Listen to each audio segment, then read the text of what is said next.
Hello, and welcome to Intention Ascension. Today, I want to talk about the root chakra. This one affects so many people. And when it's out of alignment, it can be overactive, underactive, or just completely blocked. This can result in physical complications and mental health, and it can hinder our relationships. In fact, when our root chakra is out of balance, it's because we don't feel safe in our environment, in our life, maybe in our job. It looks different for everyone depending on where you are in your life. So, we're looking at even basic physiological needs that are so important and so influential for us to be able to survive. And we have to have those intact so that way we can focus on other areas and our higher level chakras. As we move up the chakras, we have to look at whether or not our chakras are overactive, underactive, or completely blocked. And if our root chakra is blocked, it's because our needs are not being met. And we have to evaluate why. If they're blocked, overactive, or underactive, that all mean that our needs are not being met. And we have to be self aware in order to figure out why this is happening, so that way we can get balance and peace in our lives. It is extremely difficult to focus on anything when we're not feeling safe in our environment or feeling safe with ourselves. And this can be basic needs, just like in Maslow's hierarchy of needs, that very bottom line, like our food pyramid. Um, but that very bottom line, and I believe it's like air, water, shelter, food, things that we need in order to be able to do other things. If we're lacking any of those, then we are lacking our attention being able to be anywhere else until those needs are met. And then on a mental health level, it creates anxiety, fear, disconnection. Just think about it. If we're lacking in food, we're probably not happy. Our inability to connect with people, especially if we're dealing with low self-esteem, we're not compassionate towards ourselves or looking at why we're going through what we're going through, and we are with other people who aren't struggling on the same level, then it automatically can put a barrier between us and that other person. And then emotional instability. And there are a lot of things that we can do to focus on getting these out of balance chakras into balance. So when your root chakra, and I should have started with this, is your chakra center that's at the base of your spine, and it's associated with your stability, security, and needs to be grounded. So when we're looking at doing meditation and we close our eyes and we imagine I imagine from my crown chakra down to my root chakra and a string going down and connecting me then to the earth to try and balance my chakras. Because without having them in alignment, each one of them will cause different physical issues in our body, and that will transpire in many different ways. When we're looking at the physical issues with our root chakra, we're also looking at lower body issues that are happening, like your legs, your feet, your calves, lower back, hips. These are all connected to the root chakra: numbness, tingling. Now, of course, but I should say I'm also not a doctor. And if any of these areas are having issues, I do suggest that you go and see a doctor to clear out any medical things that could be happening. But then we're also looking at gut issues, digestive issues. And they were actually doing a study at UCLA where they combined a couple of different departments, ranging from mental health, psychology, to their science and neuropsych. And they got all these different departments together, and we have most likely have heard that the gut is the second brain. And if you haven't, that is something that they were studying. Our gut is our second brain. And when they got these departments together, one of the things that they were concluding is that our gut is actually our first brain, sending the signals to our brain. That sounds silly. Sending the signals to our brain, which is then communicating and sending back down to our body. And so when we have digestive issues, constipation, irritable bowel syndrome, maybe gas, things that are going on, a slower digestive system, we're looking at your root chakra being out of alignment. This can cause fatigue. Now, there are a million other reasons why we can have fatigue, and actually working on your chakras can cause fatigue too, as you are balancing out those energy centers, whether it's overactive, underactive, or completely blocked. And so we want to be able to evaluate what it is that we have going on inside of us. And this is why I always tell my clients, you have the answers inside of yourself. And acknowledging your ability to make choices when you feel your emotions come on. Your emotions are your teachers. So when you feel negative emotions arising, it is your duty to be able to investigate those emotions. And this is why I promote journaling so much. If you are okay with, pulling out a journal and spending 10 minimum minutes to 30 minutes or more writing every day, you can do a lot of self-introspection and learn a lot about who you are, why you respond the way that you respond to certain situations, things that have set you off.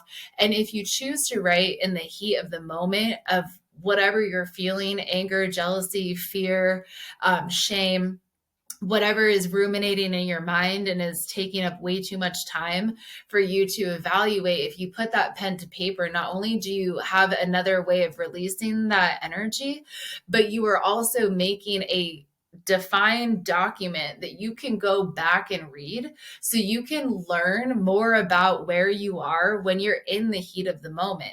So if you've got something going on and you let a week or so go by, you're not in that same space anymore. And you can go back and you can look at exactly what you were feeling, the adjectives that you used to describe how you were feeling, how you described this scenario, and say, okay, maybe that was an overreaction, or maybe I need to say something to this person because I haven't actually spoken to them about it yet. And maybe I don't feel this way anymore and I'm not this heightened, but now I'm in a place to be able to take these valid feelings and turn them into words that I actually would like to say, so I can establish boundaries or clear communication, and not just assume that the other person knows how I'm feeling or what I'm thinking when it comes to this matter. It's a part of taking back your power. The root chakra is a part of taking back your power so you can create that stability and that safety for yourself. So the root chakra is red, and there are different yoga poses that you can do, breathing techniques that you can do, crystals that you can work with to help transmute that energy for you. And when we're looking at doing crystal work, each chakra has a different crystal that's associated with it. So you'll want to evaluate, and some of them have multiple different crystals that are associated with them. So look at each crystal and look at which one speaks to you. Look at the definitions, look at the meaning behind them, and see what it is that resonates with you, because for everybody, it's going to be a little bit different. However, this one is red. And so working with the color red, eating red foods, focusing on wearing the color red. These things are all going to help you when you put that intent towards healing your root chakra. All of these things are going to help you. And with breathing techniques, I always say that you have to practice breathing techniques. It's not something that when you're in the heat of the moment, you're not feeling safe, you're feeling powerless or manipulated, or that your thoughts and opinions don't matter. You're not able to step into expressing your feelings because you don't feel that you are worthy of expressing your feelings. Then you're not going to be able to set the necessary boundaries for that situation that's happening. Um, so in establishing clear boundaries, recognizing that you have the power to make the choices to be self-aware is a great place to start when it comes to doing that root chakra work. Practicing self-compassion and kindness and not being so hard on yourself for the mistakes that you have made, then you are able to move forward and not be held back by the things that are causing you anxiety and fear. So when the root chakra is out of alignment, we're often dealing with anxiety and fear. And this is why I promote so much to pay attention to the emotions that you are feeling and the thoughts that are running through your head the moment that you wake up. When you wake up and you have anxiety, it is your responsibility to try to control that. And one of the mantras that I say for for myself and also for my root chakra, because I've actually noticed it fluctuate. I've noticed it be underactive, overactive, and then also completely blocked. And I've seen it go and I've seen it be, stabilized and then get unstable depending on a situation. So be aware of that too, that just because you've stabilized your chakras or you feel like you have, doesn't mean that they're permanently going to be stabilized.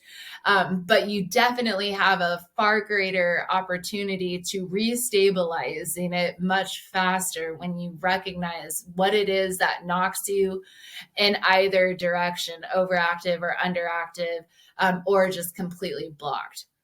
So with the thoughts that happen first thing in the morning, recognizing what are these thoughts.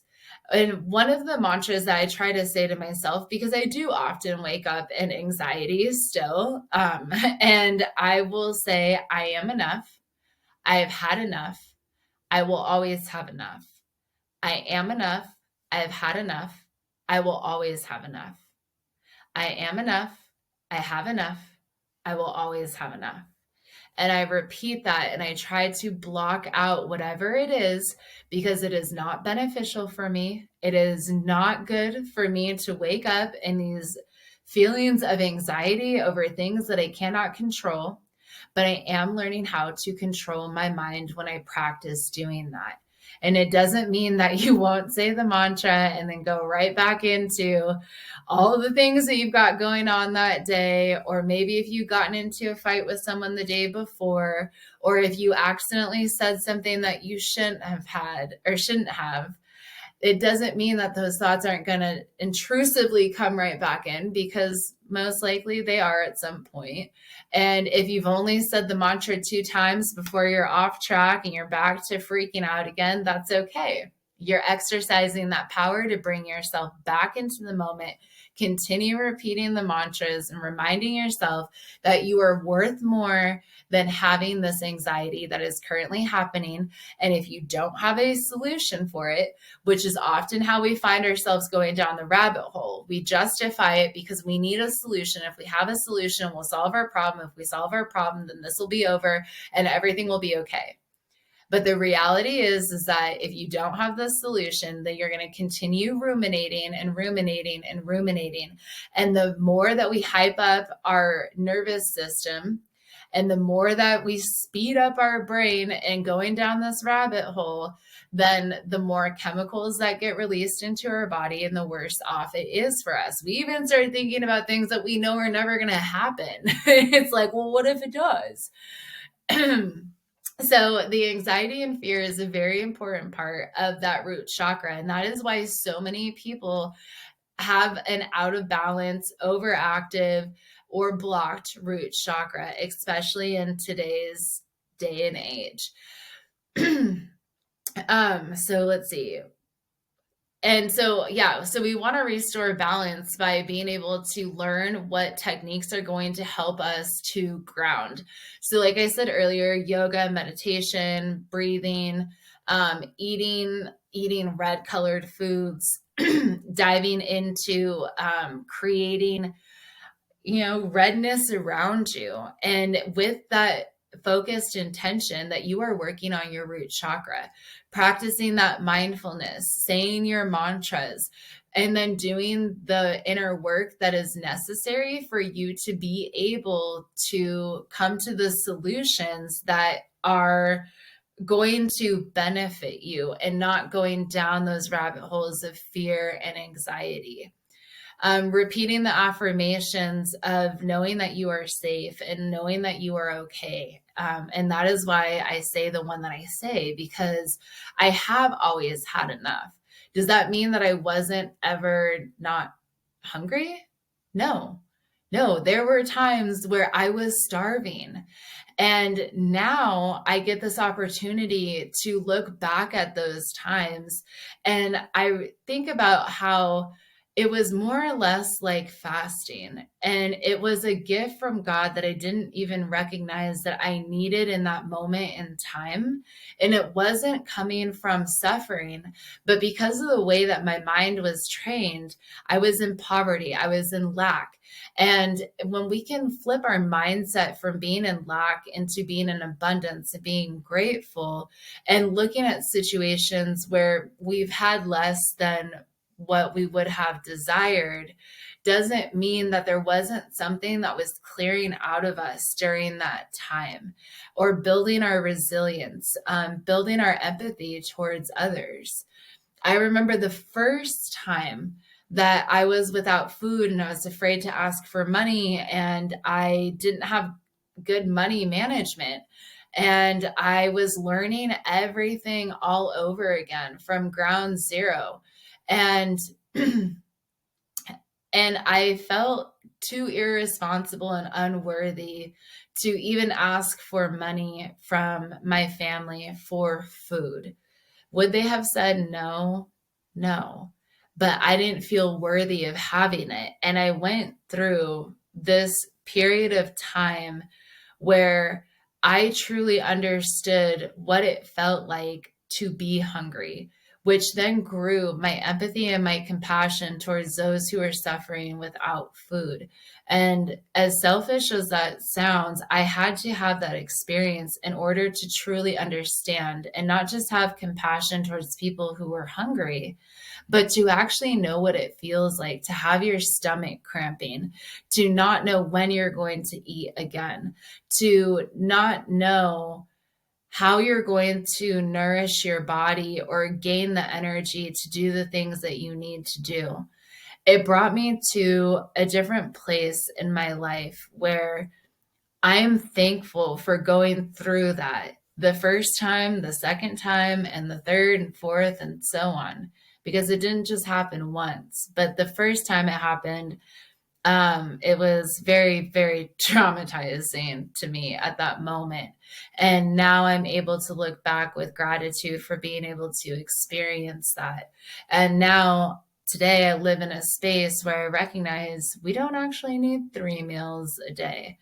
And the last couple of times that I was in a position where I wasn't able to afford food, I was actually getting closer to my higher power, and I was finding gratitude in other things. But it took a long time to be able to get to that space. So when we're looking at the root chakra and our feelings of safety and feelings of fear and anxiety and being out of balance, we are also gifted with the opportunity to understand what changes there are that we need to be making. So I love doing chakra work. I'm going to post a video on each and every single chakra. And I love you guys so much. Thank you for being here with me today.